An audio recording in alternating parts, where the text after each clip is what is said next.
La parole est à monsieur Vincent Rolland pour le groupe Les Républicains. Merci Madame la Présidente. Ma question s'adresse à Madame la Ministre des Sports. Je souhaite attirer votre attention sur une situation devenue insupportable dans les stations de sport d'hiver, et ce depuis le début de la saison, que dis-je, depuis des années. En effet, nous constatons la présence de nombreux moniteurs de ski étrangers qui, pour certains, soit ne possèdent pas la carte professionnelle requise, soit, pour d'autres, ne satisfont pas à leurs obligations fiscales et sociales. Pendant que nos professionnels de l'enseignement du ski payent de lourdes charges, une concurrence déloyale s'est organisée sous leurs yeux, à leur détriment. Alors oui, des contrôles coordonnés sont organisés par l'administration, la gendarmerie, que je remercie pour leur implication, mais la réalité est qu'il manque de moyens humains et réglementaires. Il faudrait pour toute délivrance de carte professionnelle que soit assortie l'obligation de fournir pour le demandeur une attestation de conformité fiscale et sociale, quelle que soit sa nationalité, à l'instar de ce que les écoles de ski demandent à leurs moniteurs. À ce contexte particulier vient se rajouter le rapport de la Cour des comptes à charge et parfois caricatural sur les sports d'hiver. Qu'en pensez-vous? Madame la Ministre, le problème de la concurrence déloyale est identifié, il faut le régler. Et d'ailleurs, il se pose aussi pour les artisans taxis.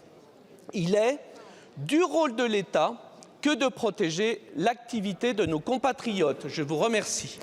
Merci beaucoup. La parole est à Madame Amélie Oudéa-Castéra, ministre des Sports, des Jeux Olympiques et Paralympiques. Madame la Présidente, Mesdames et Messieurs les députés, Monsieur le député Rolland, merci beaucoup pour votre question. Vous soulevez des enjeux qui sont importants et j'ai envie de dire a fortiori dans un contexte où on sait que depuis la crise du Covid, il y a une augmentation du nombre de moniteurs étrangers qui viennent encadrer en France. Il est donc capital, vous l'avez dit, que nous contrôlions de manière très rigoureuse à la fois les titres et qualifications qui sont les leurs, mais aussi que nous sécurisions les conditions d'une concurrence la plus loyale possible quant à leurs obligations à la fois fiscales et sociales.